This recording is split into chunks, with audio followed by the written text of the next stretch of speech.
جو سانس لیتی ہے، جو سانس لے رہی ہے۔ ہم نے آج تک 1400 سال ہو گئے ہیں، ہم نے کبھی یہ بات، اس طرح کی کوئی بات ہم نے تاریخ میں یا حدیث پاک میں کہیں نہیں سنی۔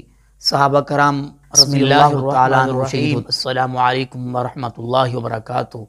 دوستو بھائیو، آج میں آپ کے سامنے یہ بیان کروں گا کہ قبر کیسی ہونی چاہیے، قبر کے اوپر لکھائی کرنا، اس کے اوپر کتبہ بنا کے لکھنا یہ جائز ہے، اور قبر کے اوپر مجاور بن کے بیٹھنا یہ جائز ہے۔ تو دوستو بھائیو، رسول اللہ صلی اللہ علیہ وسلم نے قبر کو پکا بنانا، یہ آپ نے اس کو منع کیا، یہ حرام ہے۔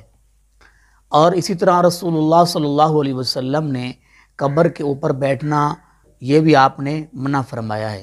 اور اسی طرح قبر کے اوپر یہ جو لکھا جاتا ہے، یہ بھی شریعت میں اس کا کہیں ثبوت نہیں ہے، یہ بھی منع ہے۔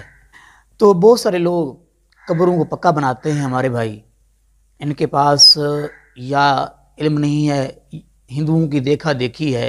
اللہ ہمارے ان بھائیوں کو ہدایت نصیب فرمائے۔ تو میں عرض کر رہا تھا کہ بہت ساری مزارات جو ہیں، مزارات بنانا اسلام میں جائز نہیں ہے، یہ حرام ہے، حرام کام ہے۔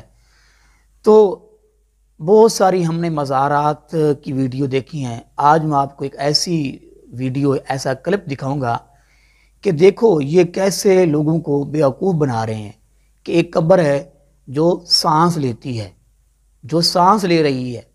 ہم نے آج تک 1400 سال ہو گئے ہیں، ہم نے کبھی یہ بات، اس طرح کی کوئی بات ہم نے تاریخ میں یا حدیث پاک میں کہیں نہیں سنی۔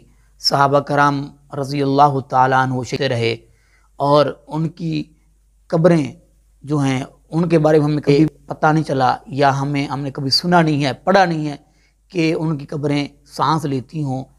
تو ایسی یہ من گھڑت باتیں، یہ لوگوں کو گمراہ کرنے والی باتیں، لوگ جو ہیں وہ متاثر ہوں کہ یہ سانس لے رہی ہے قبر، تو یہ بہت بڑے پہنچے ہوئے اللہ کے ولی ہیں، تو یہاں لوگ آئیں منتیں، اور اسی طرح جو ہیں وہ اپنے چڑھاوے چڑھائیں اور ہمیں پیسہ اکٹھا ہو۔ یہ بہت بڑی جہالت ہے، آپ بھی اس کو دیکھ لیں۔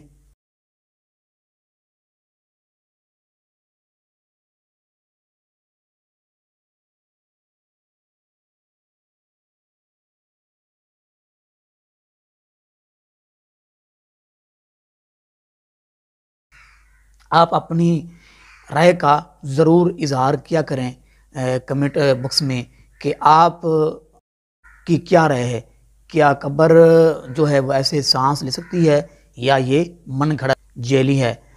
ایسا نہیں ہو سکتا، یقیناً اس کے اندر کوئی بندہ ہے جو ایسے سانس لے رہا ہے، یا اس کے اندر کوئی چیز ہے چھپی ہوئی ہے جس کو جو ہے وہ حرکت دی جا رہی ہے، لوگوں کو بیوقوف بنایا جا رہا ہے، لوگوں کو اس طرف لگایا جا رہا ہے اللہ سے ہٹا کر کہ لوگ یہاں آئیں، یہاں منتیں مانیں اور چڑھاوے چڑھائیں، سارا کچھ جو سلسلہ ہے ان کا وہ چلتا رہے۔ اللہ رب العالمین سے دعا ہے، اللہ پاک، اللہ رب العالمین ہم سب کو حق بات بیان کرنے کی اور اس کو سننے کی اور اس پر عمل پیرا ہونے کی توفیق نصیب فرمائے۔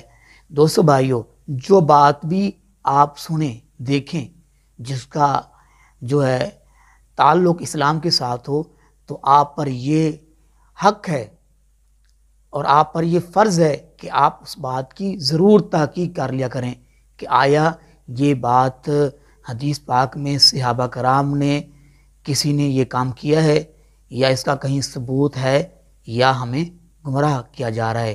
اللہ رب العالمین ہم سب کو گمراہی سے بچائے۔ اللہ پاک ہم سب کو صراط مستقیم پہ ہمیشہ قائم رکھے، آمین۔ وما علینا الا البلاغ۔